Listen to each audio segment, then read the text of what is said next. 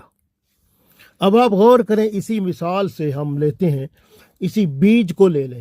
بیج سمجھو ایمان ہے، یعنی بیج بندہ لے آیا، بیج سمجھو ایمان ہے، اور بیج کی حفاظت کی کہ اگر بیج صحیح نہیں ہوگا تو پودا کیسے بنے گا۔ تو اس لیے اس نے بیج لے آیا، تندرست تھا، توانا تھا، یعنی اس نے ایمان حاصل کیا۔ اقرار باللسان و تصدیق بالقلب، یعنی زبان سے اقرار کیا، دل سے اس کی تصدیق کی اور اپنے دل میں اس ایمان کو بٹھا لیا، تو گویا اس کی حفاظت کرتا رہا کہ برے باتوں سے، غلط خیالات سے، ہر قسم کی ایسی بات سے جس سے ایمان کو خطرہ ہوتا ہے، اس سے اس نے اپنے ایمان کی حفاظت کی اور ایمان کی حفاظت کرتا رہا۔ جیسے میں نے عرض کیا کہ بیج کی حفاظت کرتا رہا حتیٰ کہ اس کو زمین میں اس نے بو دیا۔ اسی طرح یہ ایمان کی بندہ حفاظت کرتا رہا، اور پھر کیا ہوا، اس ایمان سے پھر اعمال صالح پیدا ہوتے ہیں۔ جیسے اس نے بیج کو زمین میں ڈالا، پھر بیج سے پودا بنا، تو پودے سے پھر بیج بھی بنتے ہیں۔ دیکھیں اس میں ایک بیج سے پودے پر جب پھول آتے ہیں، پھر اس کے اوپر کتنے بیج بنتے ہیں، پھر اس طرح سے۔ تو یوں سمجھیں کہ اس نے وہ نیک عمل بھی کیا اور ایمان بھی اس کا اور زیادہ بڑھ گیا۔ جیسے وہ اس نے کیا کیا، جب یعنی سب سے پہلے کیا کیا اس نے، جیسے میں نے عرض کیا تھا کہ اس نے زمین ہموار کی، اسے جڑی بوٹیاں نکال دیں اور ہل چلایا، یعنی اب اپنے اندر جو ہے اس نے سب سے پہلے توبہ استغفار کیا، اللہ تعالیٰ کی حقانیت پر ایمان لایا، توحید اور رسالت پر ایمان لایا، قیامت پر ایمان لایا، اور ایمان کامل اور اعمال صالح پر قائم ہو گیا۔ ایمان جو ہے اس کا وہ اقرار باللسان اور تصدیق بالقلب، یعنی زبان سے اقرار کر کے دل پر اس کا ایمان جم گیا۔ جب ایمان کامل ہو گیا، پھر اس نے ایمان کی حفاظت کی کہ کوئی ایسا کام نہ ہو جائے یا کوئی ایسا بول نہ مجھ سے بولا جائے جس سے ایمان میں خرابی ہو، تو وہ ایمان کی حفاظت کرتا رہا، جس طرح بیج کی حفاظت کرتا رہا۔ یہ پہلا کام اس نے کیا۔ پھر اس نے کیا کیا، اپنے اندر سے، یعنی اپنے من میں سے اس نے ہر قسم کی شرک، بدعت، برائی، گناہ، شر، فساد، فتنہ، جو بھی شیطانی نفسانی اعمال خواہشات تھے، ہر چیز کو نکال باہر پھینکا۔ جس طرح اس نے یعنی زمین کو ہموار کیا، جڑی بوٹیاں نکال کے باہر پھینکی، اسی طرح اپنے اندر سے ہر قسم کی خواہشات نفسانی، خواہشات شیطانی اور تمام قسم کے جو دنیاوی محبت اور اس کے عوامل ہیں، اور جو بندے کو ہٹا کر اللہ سے دور لے جانے والی چیزیں، ان سب کو اس نے نکال باہر کیا۔ پھر حل چلایا کا مطلب ہے پھر اس نے مجاہدہ کیا۔ یہ مجاہدہ کے کیا مطلب ہے، اللہ کا ذکر کیا، کہ کیونکہ اللہ کا ذکر کیا، نمازی بن گیا، 5 وقت نماز پڑھنے والا ہو گیا، قرآن پاک کی تلاوت کرنے والا ہو گیا۔ یعنی قرآن پاک میں جیسے اللہ تعالیٰ ارشاد فرماتا ہے، الا بذکر اللہ تطمئن القلوب، اس کا دل پھر اللہ کے ذکر سے سیراب ہوا اور سکون پانے لگا۔ تو یہ اس کا حل چلانا ہے۔ تو اپنے اندر حل چلا کر اس نے زمین اپنی تیار کر دی۔ پھر کیا ہوا کہ وہ بیج جو تھا، وہ جیسے بیج کا، ایمان کا بیج جو تھا، اس کے اندر وہ بڑھوتی شروع ہوئی، گرو کرنا شروع ہوا، یعنی وہ اگنا شروع ہوا۔ اب وہ پورا ایک بن کے پودا بن گیا۔ اس سے جو ہے جو سمجھیں کہ اس پودے سے پھر پھول پھل نکلے، پھر ایک بیج سے 70 بیج، 700 بیج، پتہ نہیں کتنے نکلے۔ اب یوں سمجھیں کہ اللہ نے اس پر کرم کیا اور اس کا جو پھل تھا وہ ماشاء اللہ ایک بیج سے کوئی بیج دینے والا ہو گیا۔ یعنی جب اس نے وہ، آپ کو پتہ ہے جب ایک بیج جب لگاؤ تو پودے کے اوپر کتنے بیج بن جاتے ہیں، یعنی پھول بنتے ہیں، پھر ہر پھول سے کتنے بیج بنتے ہیں، پھر گنو تو سارے پھول جتنے اس میں آتے ہیں ایک پودے میں، پھر کتنے بیج بنتے ہیں، 700 کی اللہ تعالیٰ نے مثال دی قرآن پاک میں۔